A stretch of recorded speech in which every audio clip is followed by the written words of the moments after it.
What up, player profiler faithful? It's Matty Kiwoom. Welcome to the latest episode of The Game Plan.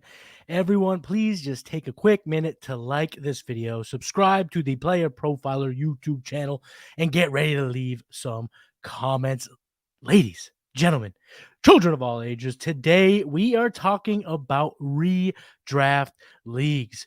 My guest and I are going to reveal some of his secrets that'll help you dominate your drafts and win your seasonal leagues. The shades are on for a reason. We'll hear a little bit more about that in a second. So get out your pens and your pads and let's start game planning to win our fantasy football leagues.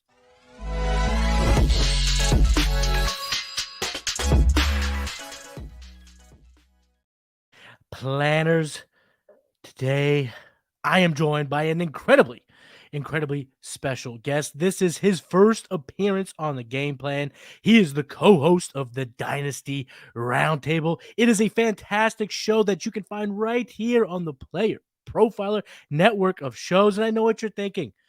Why are you having a guy who hosts the Dynasty Roundtable come talk about redraft leagues?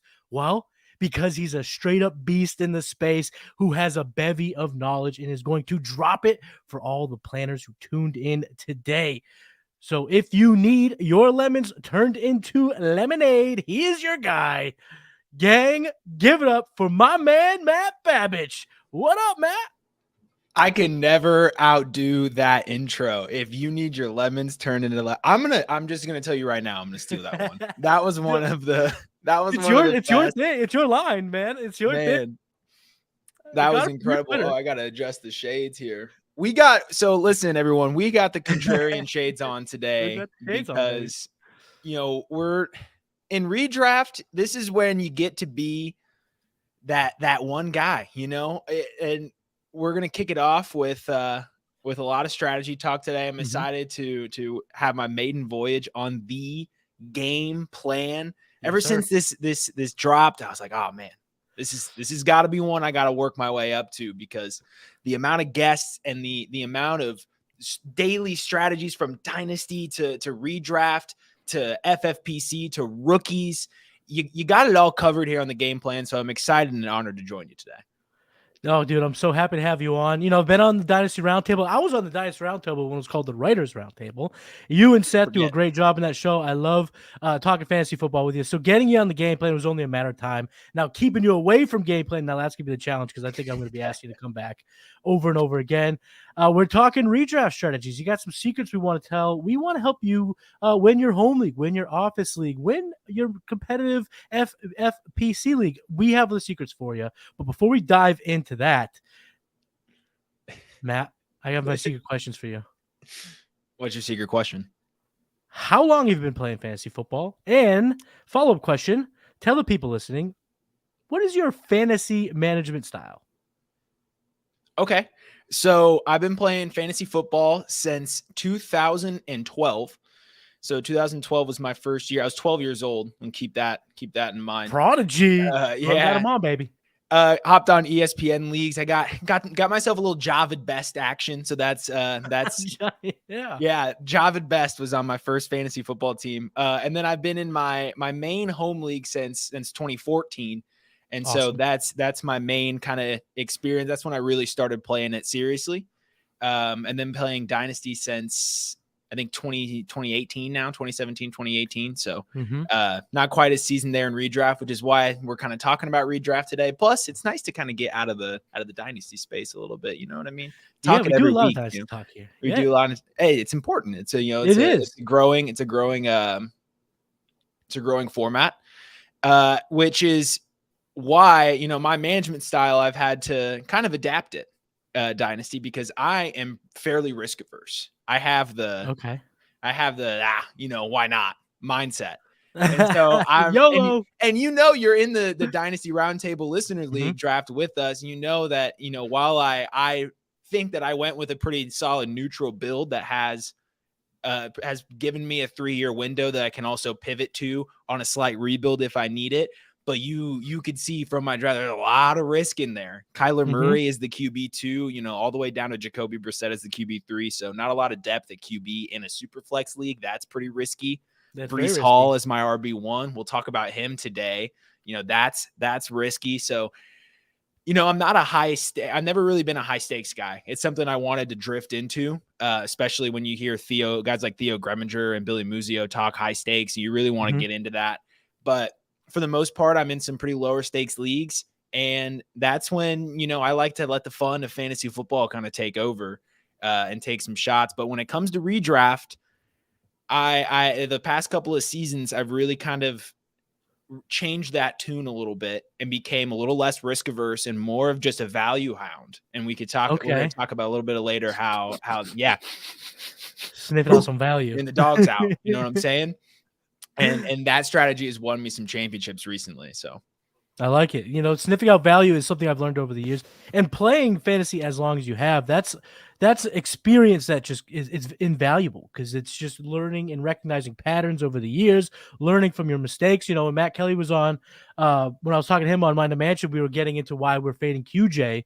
And a lot of that was because we said, we've learned over the years, we've fallen for this type of prospect before. So, I drafted Denzel Mims. I know how this ends. We've been this. Yeah. What do you think? You think I wasn't excited when my Patriots took N'Keal Harry in the first? You don't think I was all over that? Like, come on, man. I've played this game for a long time now, as you have as well. And you talk about the one thing that is probably the through line of the entire show when I ask the guests these questions: flexibility, learning. The second, D-Bro said this last week, the second you stop learning is the second you will stop winning in fantasy. So you have to stay fluid, got to be like water, as Bruce Lee said. But now let's dive into some redraft strategy questions. First question I want to ask you here, Matt. Start getting it started here. Let's start the early parts of our redraft drafts. Do you have a preferred strategy in the early rounds? Walk us through how Matt Babich plays out round 1 through 4. Yeah, so the cool thing about redraft is you really get to relax when it's compared to best ball and dynasty. When you're in best ball, you're trying to think of a unique lineup in terms of an entire field of hundreds and thousands of lineups. Yeah. And in dynasty, when you're trying to game plan for multiple years out, redraft, you got 9, 11, 13 other people in the draft room. Your goal is simply to beat them.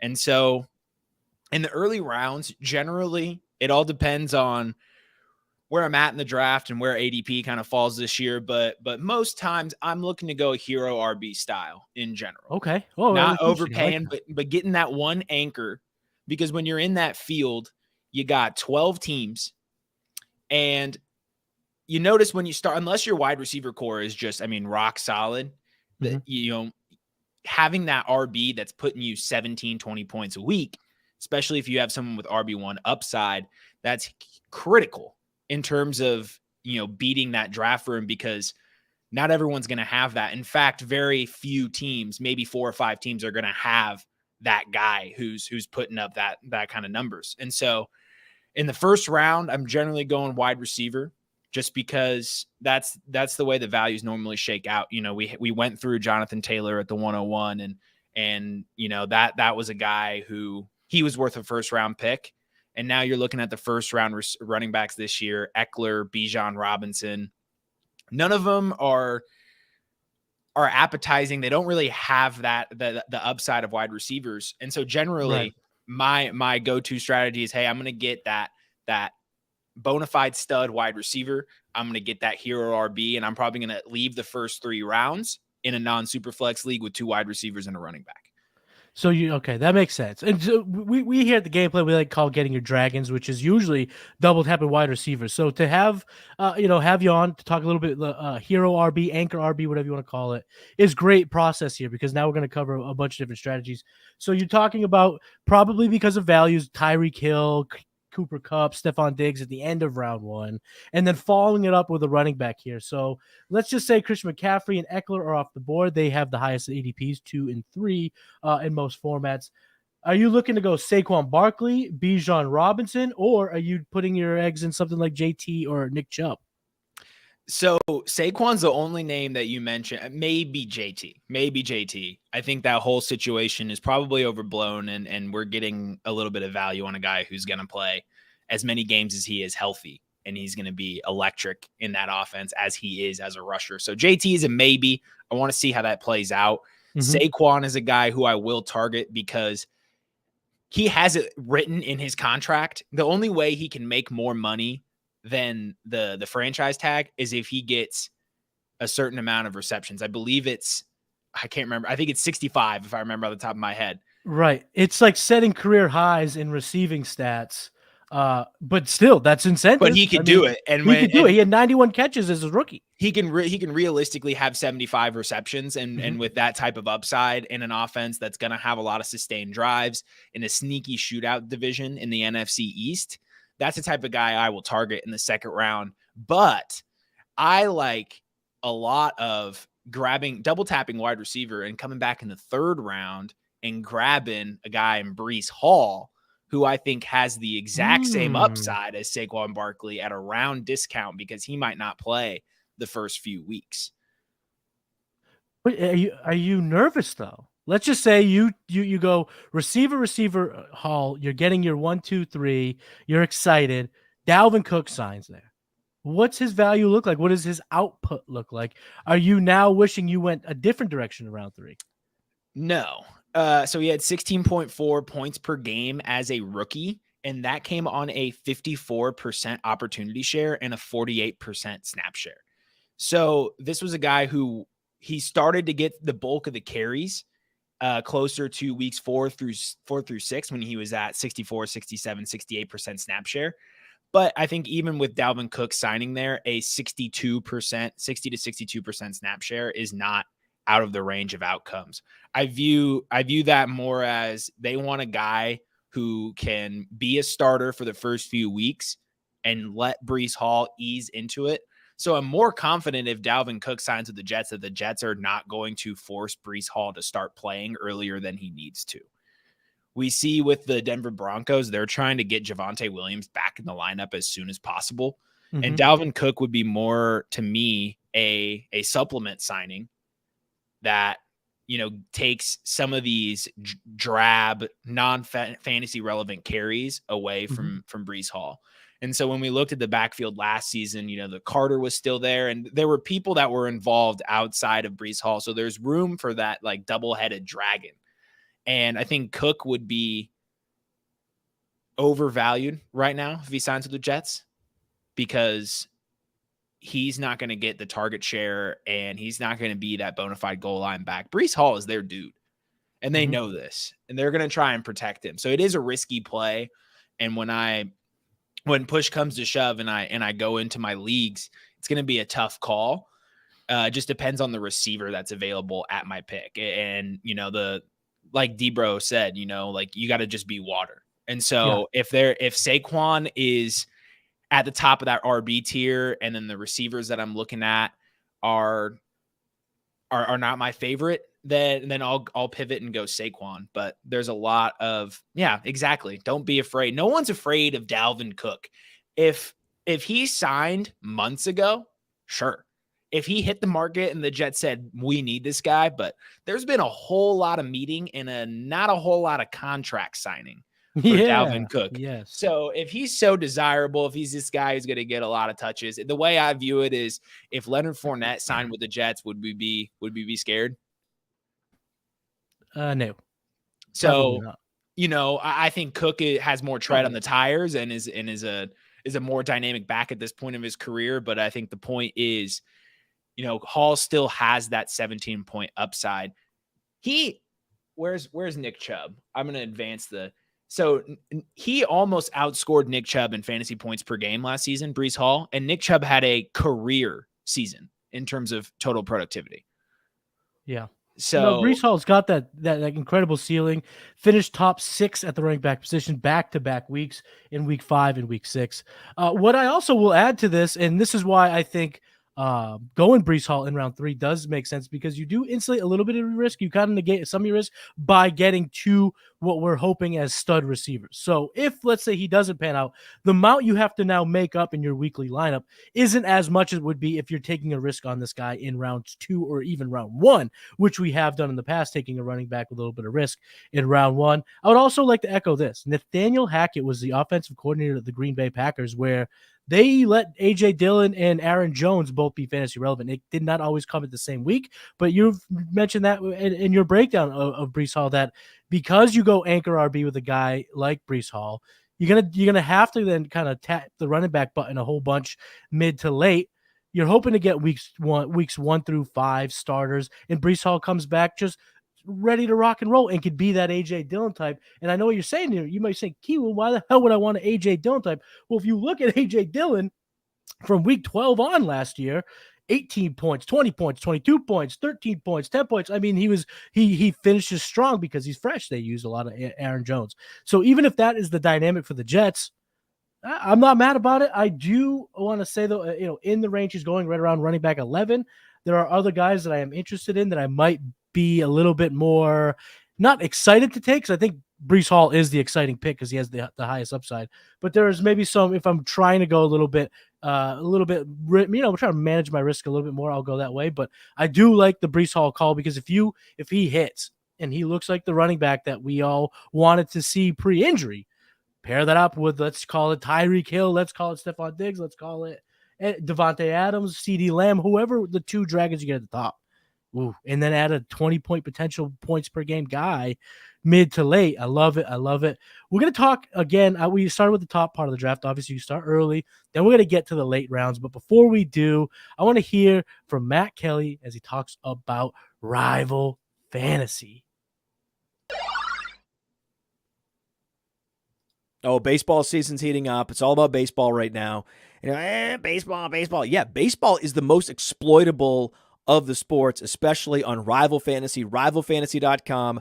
Go there now. They have the fantasy book where you can take over under a certain number of fantasy points, and they have challenges where you can take player X or player Y. I get great pleasure out of fading Mike Trout into oblivion. And then don't forget about fantasy bingo, where you can say, okay, I think Acuna's going to steal a base today. I think that Freddie Freeman's going to have 2 hits based on the matchup. The lefty, righty, and the pitcher quality matchups that you could exploit are unlike any other sport. Go to rivalfantasy.com. Use the promo code PLAYER. They refund any losses up to $50, and they are a great supporter of Player Profiler. Everything we do, this show in particular, is only possible because of Rival. Rivalfantasy.com. The promo code is PLAYER.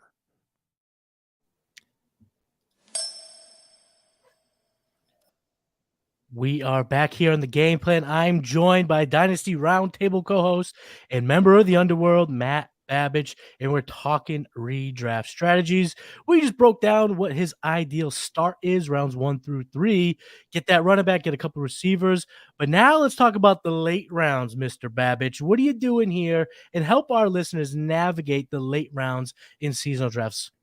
So I'm going to be putting out an article soon, actually, on PlayerProfiler.com called Dumpster Diving. And it's pretty much dedicated to, half of my late round strategy. So I like to have a good mix of dumpster diving where I get some veterans who have a role in the offense, but maybe have some target competition behind them that is developing. Whatever the case may be, they're undervalued.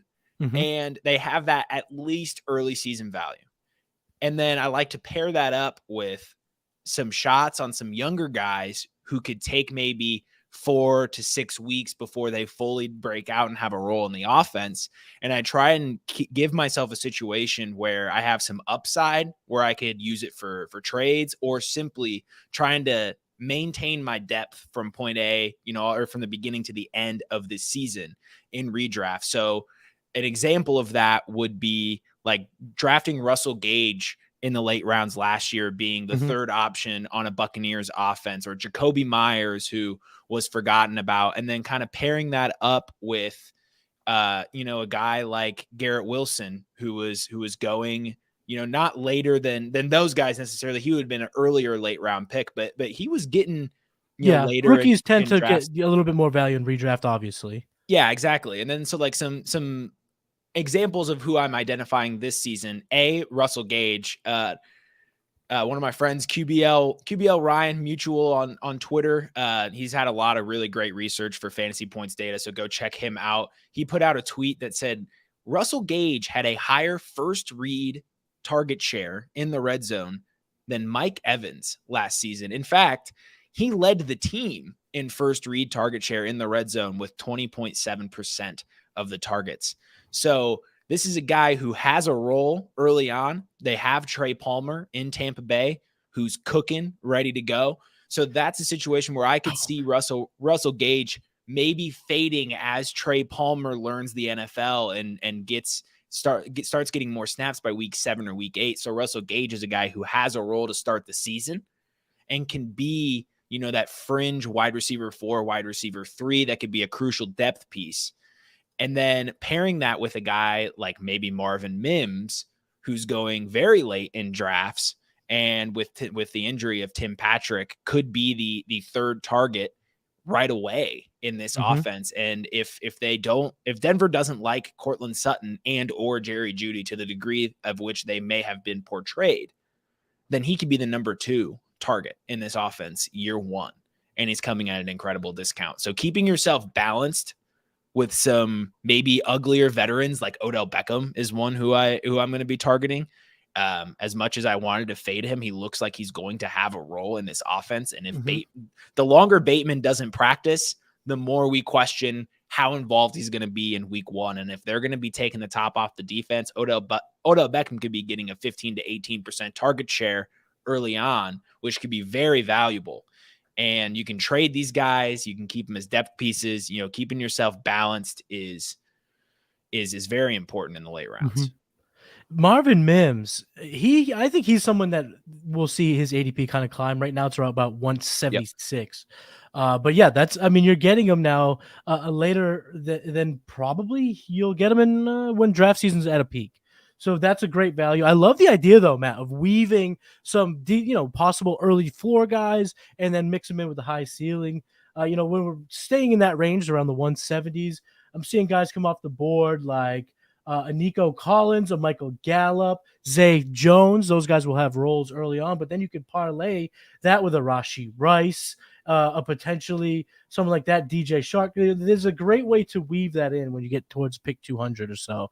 That I think is a great way to do it. That's something that I don't know if I've really conceptualized, but maybe probably have executed more than I realized, because it is a smart strategy. I like that idea. Now, can you do that? Do you do that with running backs, or are you at this range? Are you just give me them handcuffs? I don't care if they're old, young. Just give me handcuffs.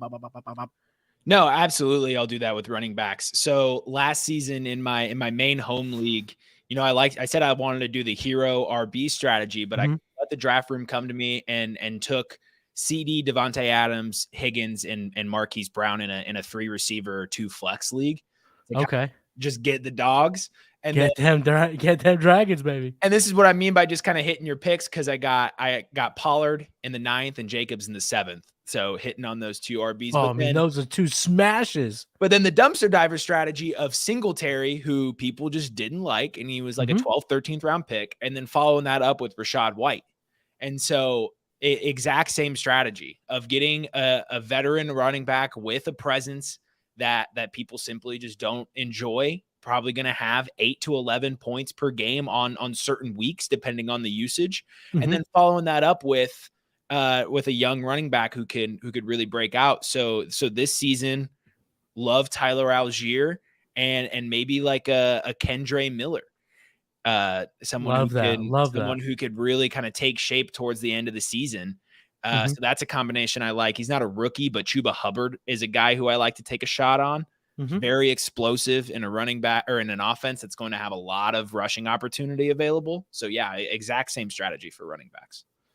So we're talking a little running backs, we're talking a little receiver, but now I think everyone's asking themselves, okay, what about the tight end, Mr. Babich? So what's your optimal tight end strategy for your seasonal leagues? I'm generally along the lines of waiting to the mid to late rounds to get a tight end that's getting drafted closer to the low end tight end 1, closer to tight end 12, that I think could finish closer to tight end 5 through 7. Because if you can close that gap from tight ends 1 to 3 to everyone else, because everyone knows if you're not getting the elite tight ends, it just doesn't matter. So if you can close that gap, the economic value of getting a guy like Pat Freiermuth, who could be an absolute target hog in the Pittsburgh offense and a red zone target hog, could have a huge outlier season in touchdowns on an offense that needs to overcorrect from their red zone struggles the year before. And if he finishes closer to Kittle and Waller than he does to where he's being drafted, getting a receiver or a running back of higher value where Kittle and Waller are being drafted, that gap is going to be way different towards the end of the season. So I'm looking to target guys like Freiermuth and Dulcich are 2 I'm really targeting. Cole Kmet even later, who could have the same role as both of those other 2 players in a lower volume passing offense. But if you're going to like pair a Waller and a Daniel Jones, or in redraft, I can get on board with Kittle and Brock Purdy. If they're going to have that quarterback tight end stack, I think that's something you can chase. We didn't really talk a whole lot about the tight end at the top of the draft, because it's really only 1, right? Maybe 2, depending on where Andrews goes. But Kelsey and Andrews, do you find yourselves? You will. Okay, I'll take Kelsey round 1 for sure. Let's talk about it then. Yeah, so you'll take him at what point in round 1? I know I'm kind of putting you on the spot here, but let's just say it goes fairly chalk early on. Are you taking him ahead of CeeDee Lamb? Are you taking him ahead of Eckler? That's kind of the line that would be in probably most decision making. So if the draft goes as follows, I'll take him over Eckler. Okay. And I'll take him over CeeDee Lamb. I will go. So like if I'm looking at FFPC redraft ADP right now. So it goes Jefferson, Chase, McCaffrey, Kelsey right now. And I think that's right about where I am. Tyreek Hill comes right after, and that's the question that'll make me sit there and think about it for a long time, is Kelsey versus Hill. Okay. But I was just talking about this with one of my close friends earlier. Like, we were talking about going naked Kelsey in underdog. We love naked Kelsey. I said what I said. Way to get us demonetized. We ran this bit on Mock Draft Lab. Me and Seth with Naked Kenny. We got demonetized, but we're going right back to the well. Naked Kelsey. We love Naked Kelsey, and Naked Kelsey's going to win some championships. But his floor is like tight end 2. Andrews and him. It's those 2 duking it out. And unless health really gets Kelsey this season, and it's just so tough to predict that and to bake that into your draft. I don't like we have the injury finder, which is good for understanding the probability. Right. But at the same time, It's football. Freak shit happens all the time. People get hurt. Yeah, exactly. And first of all, Kelce ranks fine in terms of injury probability and fragility risk because he's been healthy nearly his entire career, showed no signs of slowing down. So it goes, I would take Jefferson, Chase, McCaffrey, surefire. And then no doubt. And then most likely Kelce or Tyreek Hill. And then if Cooper Kupp didn't get that hamstring injury, I would consider Kupp as well. Isn't it crazy that something can just happen, even if it proves to be minor? But it's like that. I think it's in the show Friends where they talk about. It's How I Met Your Mother, when there's a glass shattering moment where all of a sudden everything changes, and it's like, oh no, you guys are crazy. Don't fade Kupp. Don't fade injury. Oh shit, is he injury prone? It just immediately just breaks that glass, puts you right in that mindset. That's I'm buying the injury dip on Cooper Kupp. Absolutely. Yeah, it's a hamstring, which isn't great. When you look at the statistics, which I saw on Twitter of veterans who end up getting re-injured with these types of injuries. This is where Cooper Kupp has been a guy who takes really good care of his body. He's just been forced into a role where he takes a beating. And so I believe that Cooper Kupp is going to recover from this fully by the time the season starts. And it might be an issue that makes him miss a game or so, maybe later down the road. And it hinders my choice between Kelce, Tyreek Hill, and Cooper Kupp. But after that, past that point, I'd still take him over Diggs. And so you're taking Kelce safely over CeeDee Lamb as well. Yeah. Okay. But CeeDee Lamb is one of my favorite receivers at value this year. We could do a whole episode on CeeDee Lamb because it seems you could like potentially get both with the way he's being drafted right now. That's great point. And that's what we're talking about, kind of double tapping the wide receiver or tight end. And I also think too, I know a lot of our listeners are in sharp leagues with whether it be a home league, because home leagues can absolutely have a bunch of sharps in them, or an industry league, whatever. But I also want to talk about the casual office family leagues. Kelce is a great difference maker. If you listen to the game plan, you listen to Dynasty Roundtable, you listen to Decision Point, you listen to all the shows here at the Player Profiler Network of shows, you're sharp. You're learning. You're going to have more information than those casual players. But if you get Kelce early, even if it's the 101, you can make up that difference at receiver, running back, through waivers, through trades. And that Kelce puts you at the top, puts you at peak value. We're now one of those positions, set it, forget it, and dominate. So I do think Kelce has a lot of extra value in those super casual home office family type leagues. So and that's I'm glad you're willing to go. You hit the nail on the head, because that's like 75 statistically. That is a vast majority of the leagues that are played on these sites. And that's how, we can kind of compress the complexity of strategies when it comes to redraft leagues. And we can say, just let the other people make mistakes and continue to just pounce on that value. Right. Yeah. And that's absolutely the case. CeeDee Lamb, Travis Kelce, if I could start that in my family league, I'm coming for that championship, Auntie. I'm coming for it. Can you smell what Matty Kiwoom is cooking? I love it. Let's move on to the next question, though, Mr. Matt Babich. Rookies, we kind of touched upon it. Do you feel overall that they're a value in redraft or a trap in redraft leagues? I think overall they're a value, especially when it comes to the high draft capital rookies. There is a significant correlation between draft capital and rookie year touches, especially when it comes to running backs. So, and don't misconstrue this. This is not a draft Bijan Robinson at ADP tweet. He is actually the exception. And that's why I wrote in my show notes, it can vary from player to player, because Bijan's the type of guy. I mean, like, Bijan and Josh Jacobs are not the same prospect, but Josh Jacobs is a guy who got drafted in the first round and was going in around third round in ADP in redraft leagues his rookie year. That felt like felt like kind of his floor, given if we got like the expected. Brees Hall. Yeah, exactly. Like Brees Hall in round 3 here. And it's not about the prospect. It's just about the level of opportunity that they're going to have in the offense. And Jacobs in his first year pretty much met that ADP level. And that's what I think is the key with these rookies, is that someone's going to win your league with a rookie that breaks out. It's going to happen. And they have a fairly safe floor. When we look at ADPs, what do we think the odds are that Jackson Smith is in Jigba, Zay Flowers, Jordan Addison, even extending all the way down to Marvin Mims, or we even get to like Devon A-Chain, Yeah, you know what you just did there? You just remember I was on your show and I said ayuk, and you were like, did you just say Brian ayuk? That you just pulled that right there. Well, I can't help that you did a goofy impression from Walt Disney. I did.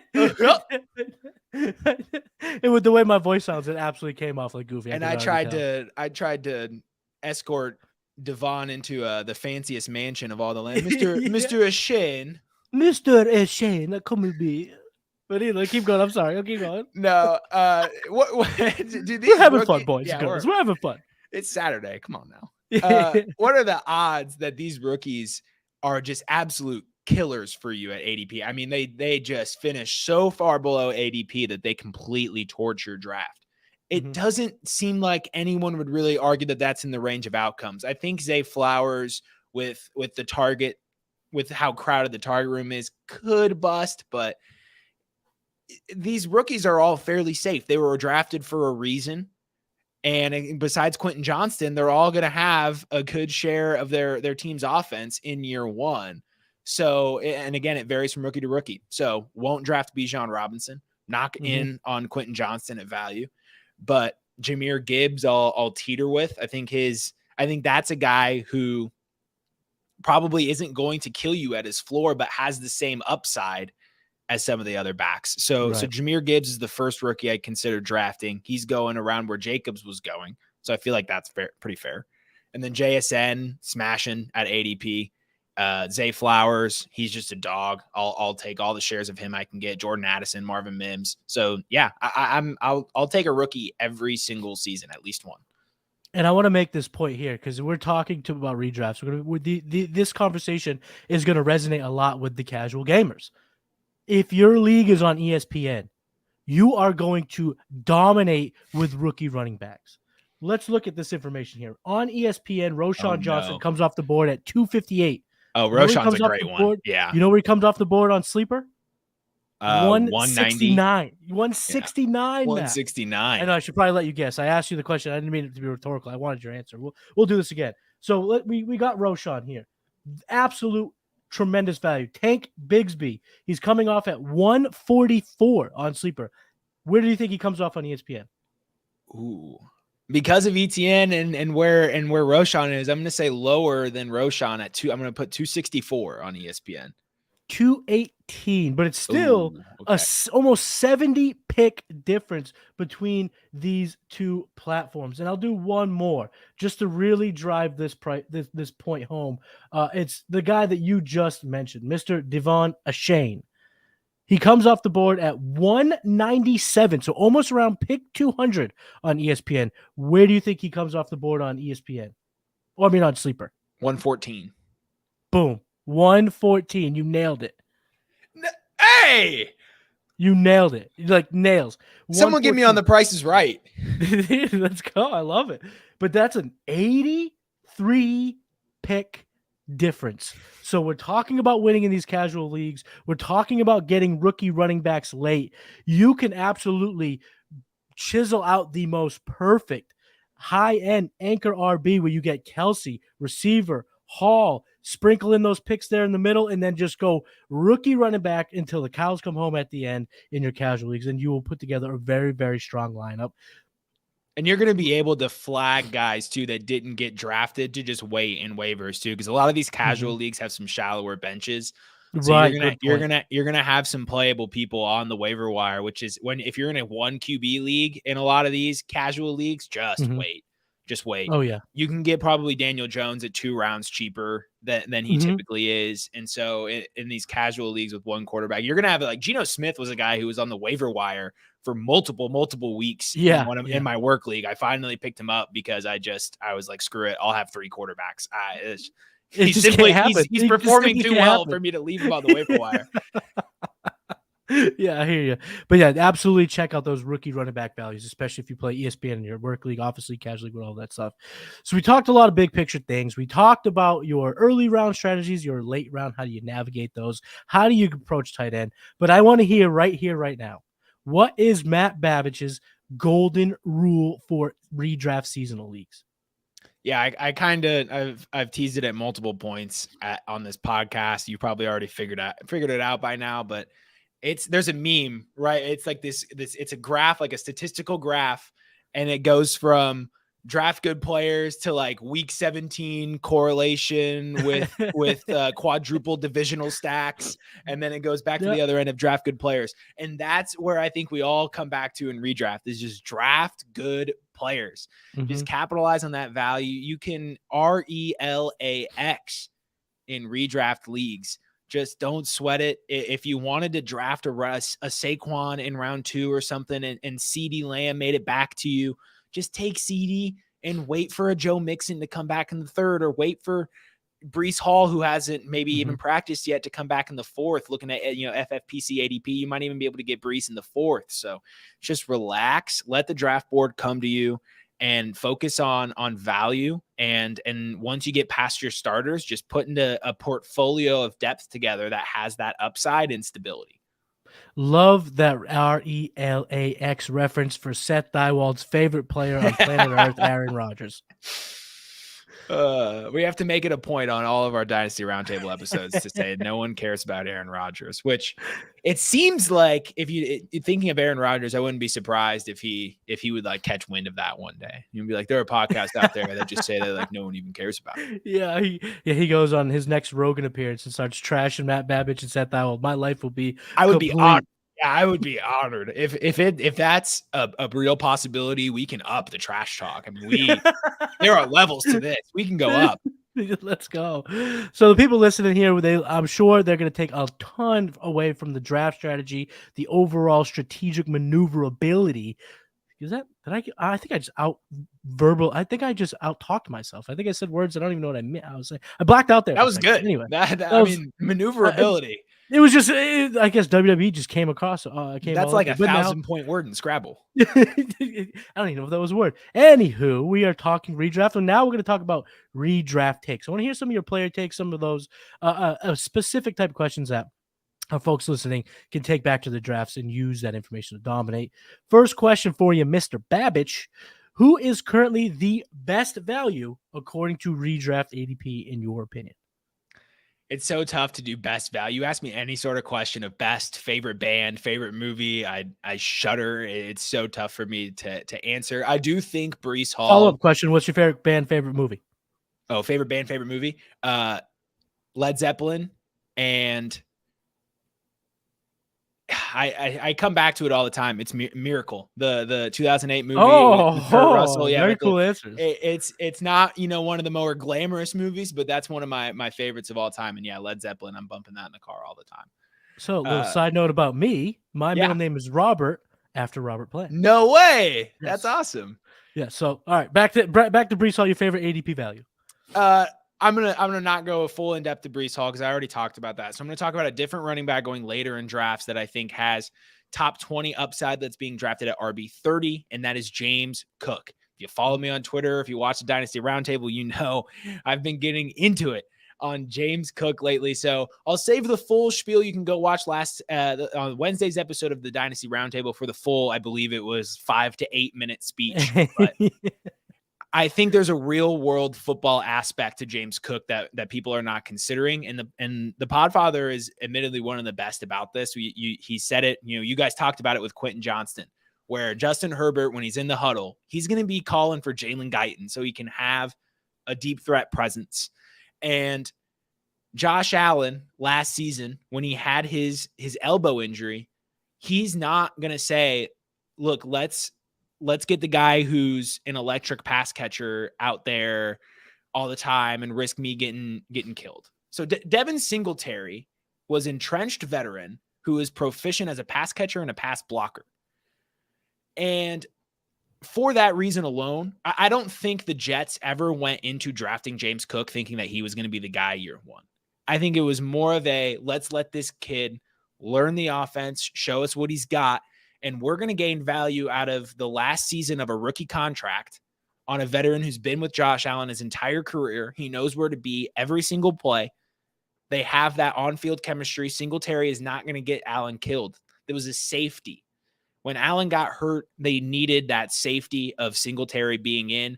Now, is this a concern for James Cook going into the new year? Sure. He might not increase his proficiency in that area as much as I think.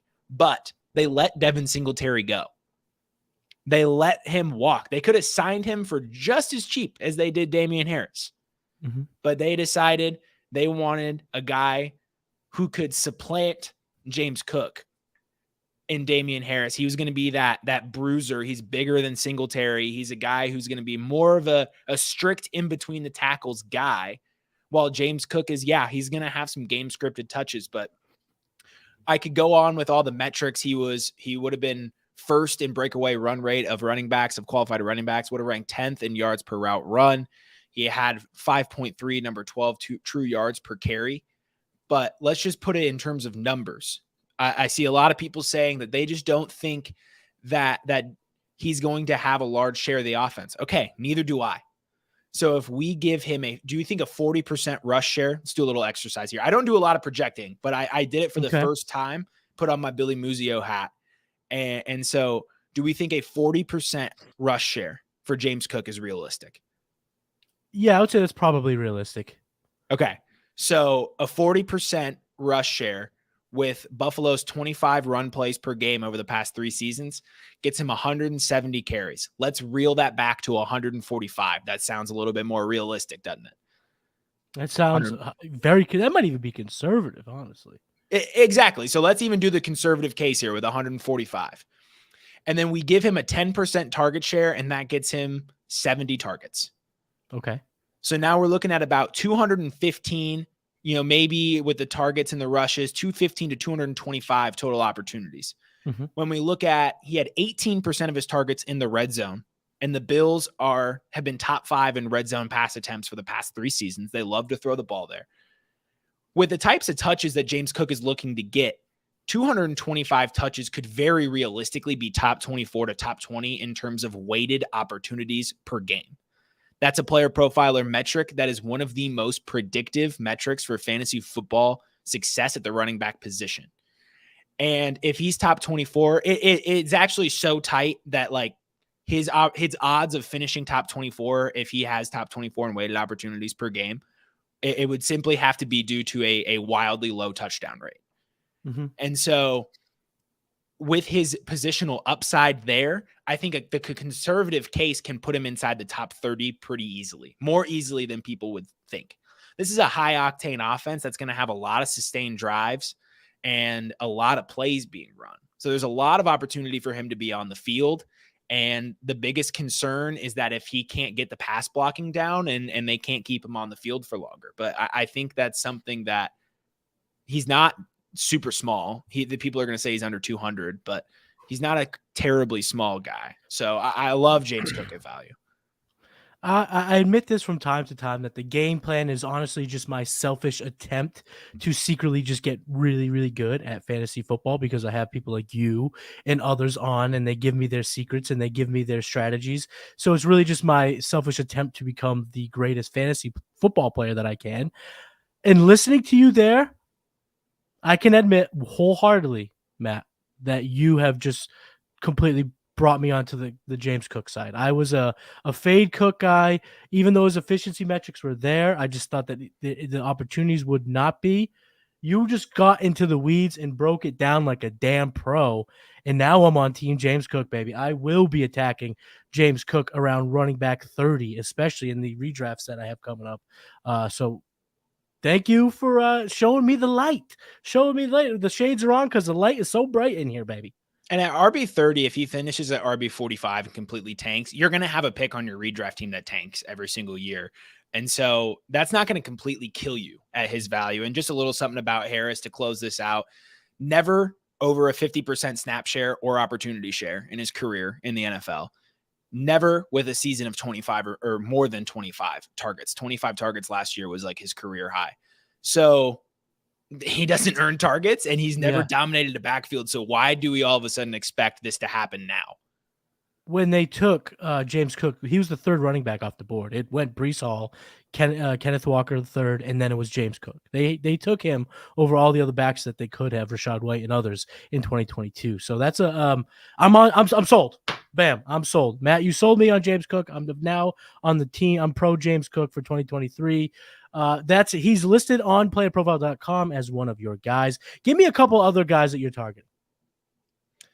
So Christian Watson is another one at his value for the level of opportunity I think he has in this offense. I think we're almost double counting the absence of Aaron Rodgers and the presence of Jordan Love. So first of all, Aaron Rodgers' metrics when targeting Christian Watson were not great. Watson ranked outside of the top 50, and this is just because the numbers are way below that. I just can't even remember what they are, but it was far outside of the top 50 in terms of target quality rating and catchable pass rate. Mm-hmm.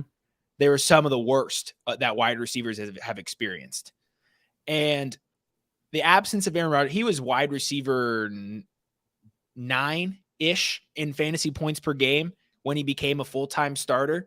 Yep. And then that has dipped all the way closer to wide receiver 20 in ADP. And so I think at ADP, we have baked in that Jordan Love is not very good and the Packers offense struggles and the Packers offense runs at a slow pace of play because they're trying to lean more on Aaron Jones and AJ Dillon than Jordan Love. And so fading Watson, you're fading him near his not floor, but maybe his median outcome. You're fading Watson at his median outcome where his 80th percentile outcome is wide receiver 9, top 10 wide receiver where he finished last season. And at ADP, I'm going to hit the button on Watson over Judy any day. And that range is a really good range to target wide receivers anyway. So there's a lot of receivers that are going in that range that I'm comfortable taking off the top. Looking at it here. So I will take Judy, McLaurin, DJ Moore, Amari Cooper, Deebo Samuel, some players above and below Watson and Judy there. So it's a really good range for receivers. But I think Christian Watson has the highest likelihood of finishing in the top 10 next to DJ Moore. You're not going to have to convince me a whole lot on Christian Watson because I'm already there. I love Christian Watson. But to just put those stats out there, you alluded to them. I'm going to give our listeners exactly what they were. Aaron Rodgers' target quality rating when throwing to Christian Watson was 4.56. That was 90th amongst qualified wide receivers. His catchable target rate, 61.5%. That was 94th amongst qualified wide receivers. And his target accuracy, so the rating of which he received accurate targets was 7.4. That was outside of the top 40. So Aaron Rodgers was not dropping dimes to Christian Watson. So you're 100% right, and I love that call. Great call, Matty. That Jordan Love he could be better than this. He could provide better targets for Christian Watson. He could at least do the same. Which is terrible. And I, for one, have put I'm choosing to believe in Jordan Love. I think I've seen enough and I've read enough of the reports throughout the entirety of his draft process and sitting behind Rodgers. So I'm believing that Love will be a pretty decent quarterback. So I'm expecting all of these passing metrics to Christian Watson to improve. So I love that Christian Watson called. You got another one for us? This is actually funny because for some reason, everyone has some weird dreams every now and then. Last night I had a dream that Michael Pittman got cut. And what? It was one of those dreams that I didn't remember. And I was putting my show notes together and I was like, oh, I had a dream. That was my dream. It was, I was reading, I was watching ESPN and Michael Pittman just like got cut out of nowhere. Got cut. So that reminded me how much I love Michael Pittman at value. Yeah. And this is pretty much a similar reason because we're double counting the bad quarterback play. Mm-hmm. He already had bad quarterback play his entire career. And he's showed that he's an alpha. He's a target hog. He's a red zone target hog. And in terms of route win rate, one of the most effective receivers in the league. And so Michael Pittman is a guy who, again, we're double counting for that potential bad quarterback play or not as good of an offense as we would expect. So 50%, number 7 in terms of route win rate in 2022. And the page is a little bit slower to load. 51%, number 4 in 2021. So one of the best route runners in the league. He also ranks highly in Matt Harmon's reception perception. So a different look at the same grades. And he has a 94th percentile speed score at 6'4", 223. A-Rich is going to lock on to this guy. Because when push comes to shove, the depth behind Michael Pittman is not superb. Alec Pierce is going to be the guy who's going to take the top off the defense and open that up. And running the ins, the outs, the comebacks, all of those routes that are going to create Pittman separation, Rich is going to love Michael Pittman because all he has to do is just put it on the dot. Pittman's going to be there, no tight window, easy money.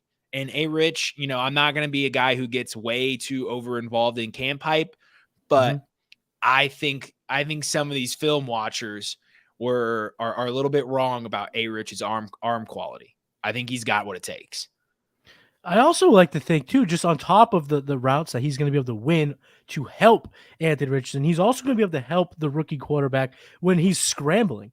We've seen Michael Pittman over his 3-year career, Randy Moss defenders time and time again jump over him. And when a guy's scrambling back there, evading tacklers and chucks it deep to Michael Pittman, yeah, that's a low percentage play, but that's a play that I think Michael Pittman is pretty good, and he's shown the ability to do that. Last year, he ranked 17th in contested catch rate. So we're talking about another top 20 metric for Michael Pittman. And so I over 50%, I'm in on Michael Pittman. Love that. So we talk about 3 guys that Matty Babich is targeting: James Cook, Michael Pittman. Obviously, we talked about Breece Hall earlier. Now let's talk about who is the fade. Not a couple fades, the fade for you in seasonal drafts. Yeah, I got to put his player profiler page back up. I talked about him a little bit. It's Nick Chubb.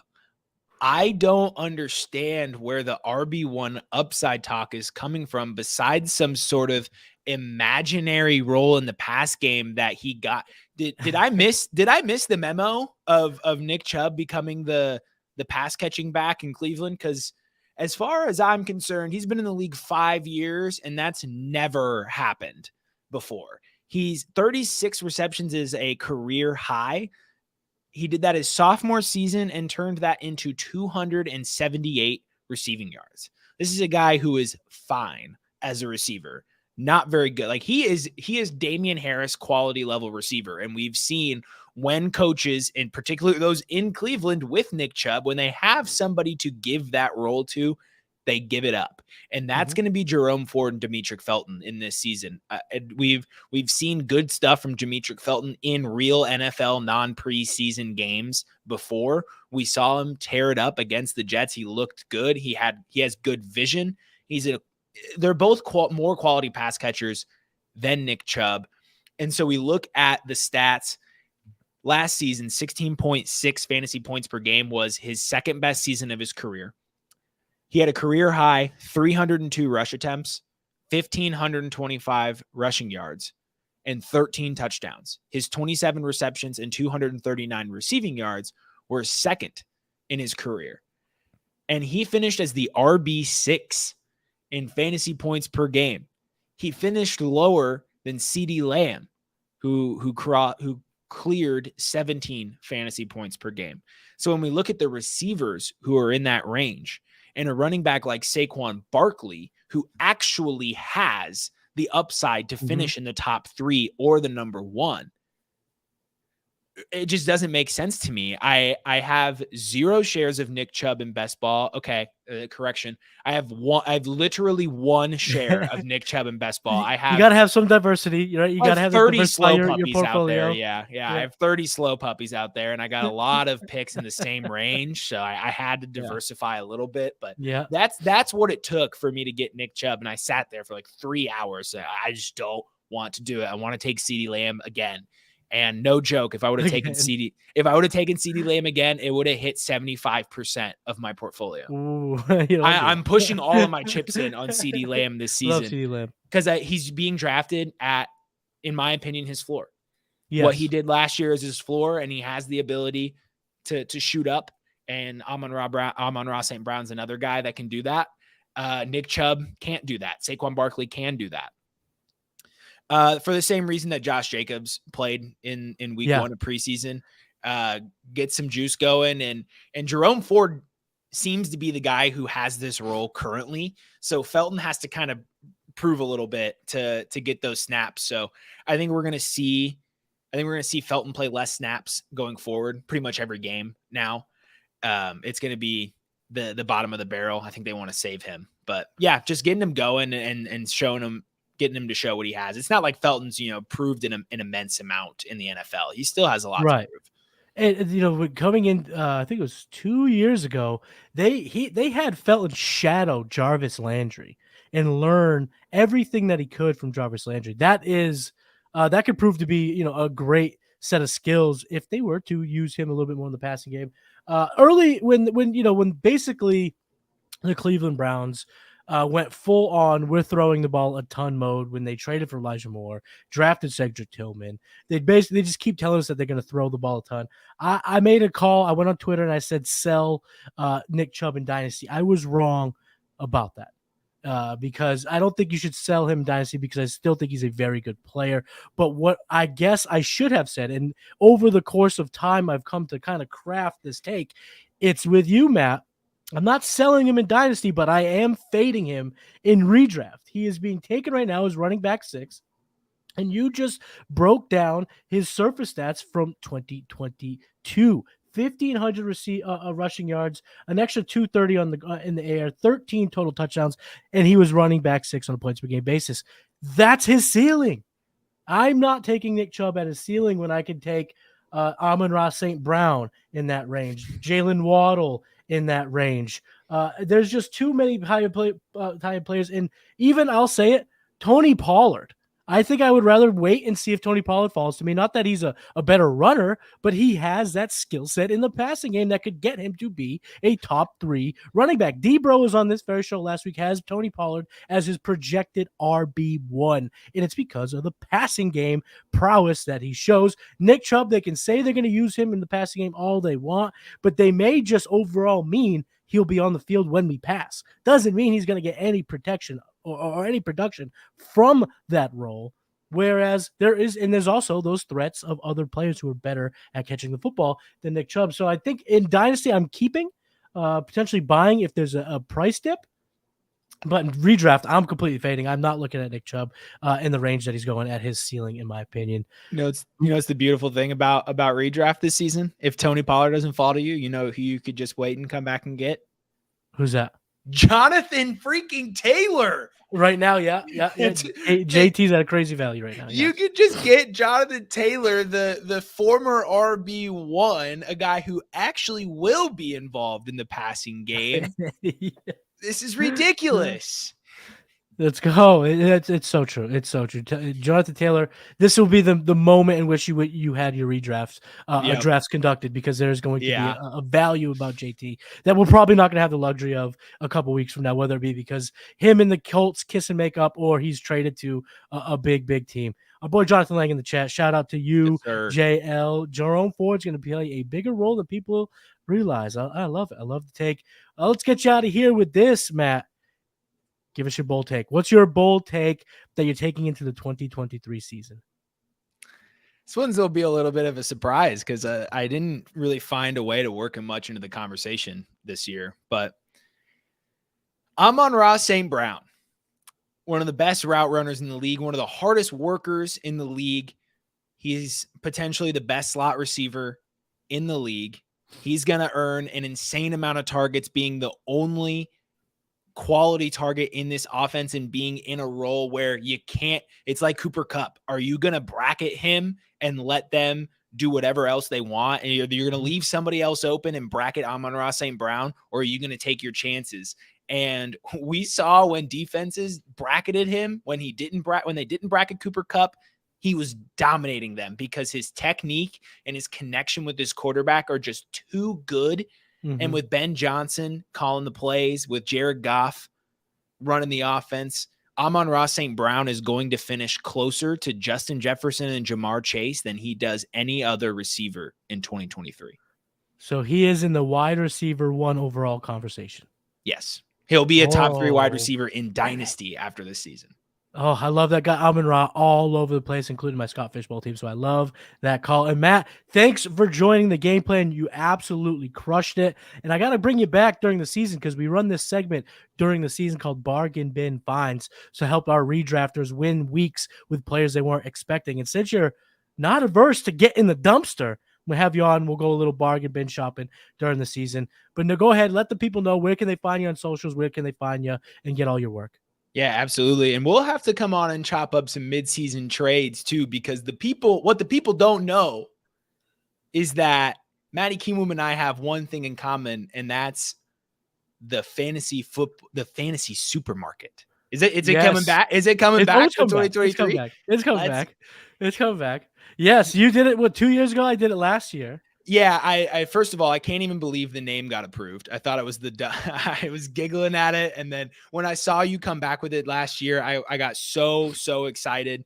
You've really built an empire around trades, and that's been super awesome to see. And so we absolutely have to come and chop up some midseason trades at some point. But in the meantime, we're gonna also collab on that article. We're gonna have to collab on that article. Ooh. I love that. I loved when you wrote it 2 years ago, and then last year was like, hey, what weekly episode or what weekly article can I write? And someone was like, oh, well, Matt's not doing the fantasy supermarket. I was like, word.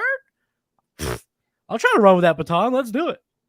Yeah, it was funny. I needed to lighten my load a little bit with the full-time job and writing like 3 articles a week. I was like, it's a lot to handle. So maybe we could dial that back a little bit.